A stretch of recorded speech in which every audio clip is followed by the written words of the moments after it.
Assalamualaikum warahmatullahi wabarakatuh. Perkenalkan, nama saya Nurul Adida dari kelas 1C. Nah, di sini saya akan mereview satu novel, yaitu Azamain, Azam dan Jasmine, yang dikarang atau ditulis oleh Sophie Aulia, yang kemudian diterbitkan oleh Buku Kreatif Cipta pada bulan Februari tahun 2022. Nah, tebal buku ini mencapai 355 halaman. Novel Azamain sangat populer di kalangan para remaja, terutama bagi para pembaca atau pecinta genre romantis.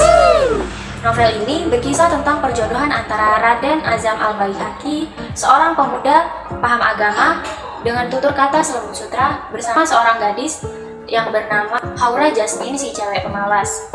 Di mana pada saat itu Jasmine ternyata sudah memiliki seorang kekasih yang sudah bersamanya selama 4 tahun.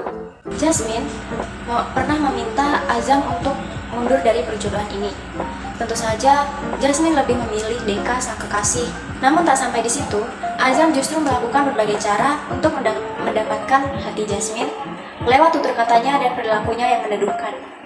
Semakin Azam mendekat, semakin jauh pula langkah yang diambil Jasmine untuk menghindar dari Azam.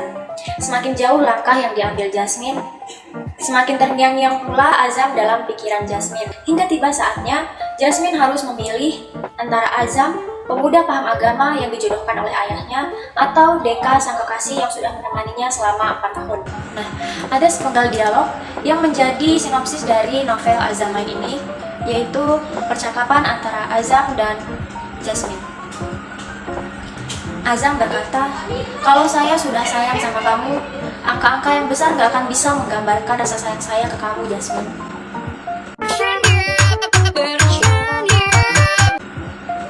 Lalu Jasmine menjawab, "Terus digambarin pakai apa?" Azam pun menjawab, "Sepertiga."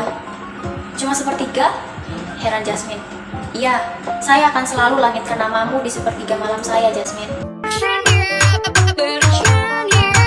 Lalu ada part di mana Deka harus mengikhlaskan perasaannya, termasuk mengikhlaskan Jasmine saat harus bersama dengan orang lain. Itu merupakan part yang menurut saya bisa dibilang sangat sedih.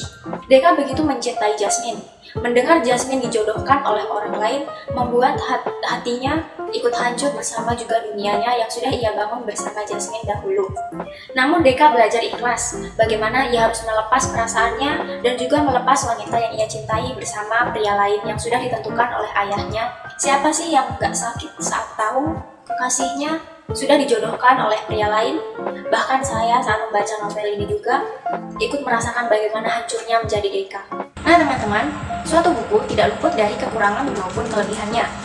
Kelebihan dari novel ini ialah di mana penulisan narasi yang ditulis dengan jelas sehingga mudah dipahami, alur dibuat ringan sehingga para pembaca bisa menikmatinya ketika waktu senggang. Novel ini memuat pelajaran hidup yang dapat kita petik dari setiap tokoh dan konflik yang dihadapi dan juga disajikan di dalam novel ini. Sang penulis juga mampu membangun karakter dari masing-masing tokoh dengan sangat apik. Sampul novel ini juga sangat menarik dengan gradasi warna yang dibuat dengan begitu indah, sehingga para pembaca dibuat penasaran bagaimana isi dari novel tersebut. Terdapat kekurangan pada novel ini, terdapat cerita yang dinilai kurang penting yang banyak disajikan dalam novel ini, sehingga lebih baik tidak perlu diceritakan.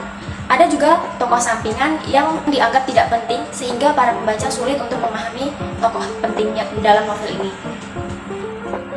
Miliki satu tujuan, sederhana dalam hidup. Percaya pada Tuhan bahwa ialah zat yang mengatur segala penjuru bumi.